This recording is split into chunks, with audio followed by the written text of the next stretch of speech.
for you. So Barcelona, they have a superstar in Pedro Gonzalez. Pedri is what they go through, is what they name him. It's kind of his moniker. He just won the Golden Boy Award for the best young player in Europe, under 21 years of age. It's just the second time in the club's history at Barcelona that they've had a winner of that. Lionel Messi was the only other winner in 2005. And obviously, Pedri has just been sensational. He had collected 318 points in the voting, which was 199 more points than the second place guy, Jude Bellingham, who came in with 119 total. So this is a guy who's from the Canary Islands, and he's played the most minutes for Barcelona than anyone. He was part of the Spanish national team that won a silver medal at Euro 2020. He scored a couple goals in that Euro Cup, and this is a really special player. He's an electric player, and even though the season for Barcelona hasn't gone the way that they've wanted it to, and by the way, they still have a chance to qualify for the round of 16 in the Champions League.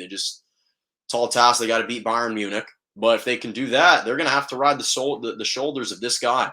And this kid is fantastic. He's also the first player ever to be nominated for the Ballon d'Or, the Copa Trophy, and the Golden Boy in the same year. Major shout out to Pedro. Major shout out also, another Malkin's moment. Iman Shumpert won Dancing with the Stars yesterday. Yes, he collected the Mirror Ball Trophy, became the first NBA player and first ex-NBA player to win the Dancing with the Stars competition. His dancing partner was Daniela Karagach, who just was sensational. And not to mention, this is the first time that a former NBA player has ever advanced to the final round of the competition. I think it was a former just athlete in general. And the show's been going on for 30 years. This is the 30th season. They earned 2 perfect scores in their finale. It was just their second, or not just, it was their third perfect score of the season. They earned a perfect score on a cha-cha foxtrot fusion. If you're a dancer and you know what that is, I know what the cha-cha is, but if you know the nuances of that dance, congrats to you. They also earned a perfect score on a freestyle. In fact, one of the judges, Julianne Ho, I hope I'm pronouncing her name properly, said it was, quote, the best freestyle I've seen in 30 seasons of Dancing with the Stars. And I'll be honest, I took a look at the replay and I rewatched the choreographed dance moves. They were good. Listen, Iman Shumpert has got some vibe. He's got some bounce to him. This guy can move. He's on beat. He's fluid. He's smooth.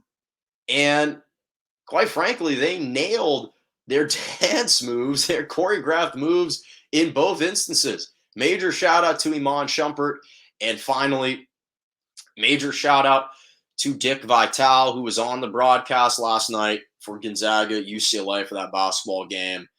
To see how emotional he was, the play-by-play guy set it up beautifully for him. Dick Vitale obviously was broadcasting for the first time in several months, as he's currently battling cancer at the moment. And to see the emotions overflowing from Dick Vitale during the pregame at the top of the broadcast, it was just, it left you teary-eyed because you saw how emotional he is. And whether or not you think his voice can be a little obnoxious at time, college basketball is Dick Vitale. He was on the first ever college basketball broadcast. This guy's 82 years old. He's a legend in the sport, legend in the broadcasting community. And it was moving to see just how emotional he was. And you don't get to see that type of honesty, that type of just openness too often in broadcasting. And that was a rare moment of beautiful vulnerability that he showed. And it's great to have Dick Vitale back. We wish him all a speedy recovery. And to see him out broadcasting in Vegas, he had circled that game. To see him crying on the broadcast because of the elation that he had and his gratitude that he wanted to express to people, just a moving moment and so special to have been able to share that and to experience that in the moment with him. That'll do it for us on Malkin's Moments. Thank you so much for joining me right here on Morning Joe every single Monday and Wednesday morning, 11 a.m. to 12 p.m. Eastern Standard Time, 10 to 11 Central, and 8 to 9 a.m. Pacific. Make on Mondays and Wednesday mornings. Make sure to subscribe to my YouTube page, Morning Joe with Jonah Malkin. Follow me on Twitter at Jonah Malkin or at morning_Joe_ Twitter, or I just said Twitter, Instagram, JMalk97, and TikTok, Jonah Malkin. And as always, have a wonderful morning and a happy Thanksgiving.